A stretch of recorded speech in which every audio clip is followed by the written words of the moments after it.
ഞാൻ കേരളത്തിലേക്ക് വരുമെന്ന് പറഞ്ഞ് മന്ത്രി അദ്രുമാൻ കേരളത്തിലെ ജനങ്ങളെ പറഞ്ഞു പറ്റിച്ച പോലെ സലീംക നിങ്ങളെ പറ്റിക്കില്ല. നാടിന്റെ വികസന തുടർച്ചയ്ക്കും മുന്നേറ്റത്തിനും ഒതുക്കുങ്ങൽ പഞ്ചായത്ത് 2-ാം വാർഡ് സ്ഥാനാർത്ഥി കെ.പി. സലീം സാഹിബിനെ കോണി അടയാളത്തിൽ വോട്ടുകൾ ചെയ്ത് വിജയിപ്പിക്കും. മെസ്സി സ്ഥാനാർത്ഥി ഒറിജിനൽ അല്ലേ? അതെ, സ്ഥാനാർത്ഥി ഒറിജിനലാണ്. ഈ വിഷയം ഇവിടെ ഉണ്ടായത് മന്ത്രി അബ്ദുറഹ്മാൻ ഇവിടെ കേരളത്തിലെ ജനങ്ങളെ മൊത്തം വഞ്ചിച്ചു. 2 പ്രാവശ്യം മെസ്സി വരുമെന്ന് പറഞ്ഞുകൊണ്ട് മെസ്സി വന്നില്ല. അത് ജനങ്ങൾക്കൊരു സംശയമുണ്ട്, വോട്ട് തട്ടാനുള്ള പരിപാടിയായിരുന്നു എന്നുള്ളത്. പക്ഷെ ഞാനിവിടെ 2-ാം വാർഡിൽ സ്ഥാനാർത്ഥിയായിട്ട് നിൽക്കേണ്ട മെസ്സിനെ കൊണ്ടുവന്നുള്ള വാഗ്ദാനം ആർക്കും കൊടുത്തിട്ടില്ല. ഇന്നെക്കൊണ്ട് കഴിയണ പ്രവർത്തനം പഞ്ചായത്തിൽ നിന്ന് കിട്ടുന്ന ഫണ്ട് ഞാനിവിടെ ചിലവാക്കും.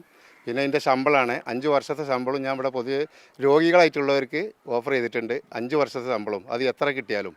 ഇങ്ങനെ രാഷ്ട്രീയത്തിലേക്ക് എത്തിയ മെസ്സിനെ തന്നെ ഇറക്കാന്ന് ഇത് മെസ്സിനെ വെച്ചിട്ടാണ് അബ്ദുറഹ്മാൻ ജനങ്ങളെ പറ്റിച്ചത്. അപ്പോൾ മെസ്സിനെ തന്നെ ആക്കണം. അല്ല, മെസ്സിനോട് ഒരു പ്രത്യേക സ്നേഹം നമുക്ക് ഉണ്ടായിട്ടില്ല. നമ്മൾ ഫുട്ബോൾ പ്രേമിയാണ്, എല്ലാവരും ആശ്രയിക്കുന്നുണ്ട്. നെയ്മറിനെ, എംബാപ്പ, റൊണാൾഡോ എല്ലാവരും ആശ്രയിക്കും. നമ്മൾ ഫുട്ബോൾ ആരാധകനാണ്. എന്തായാലും തെരഞ്ഞെടുപ്പിന് ഇപ്പോൾ AI കൂടെ രംഗത്തിറങ്ങുമ്പോൾ അങ്ങനെ കാര്യങ്ങളൊക്കെ കൊഴുക്കുകയാണ്. അപ്പോൾ ഈ മെസ്സിക്ക് മറുപടിയായി ആരെല്ലാം വരുമെന്ന് ഇനി വരും ദിവസങ്ങളിൽ കൂടെ കണ്ടറിയേണ്ട കാര്യമാണ്.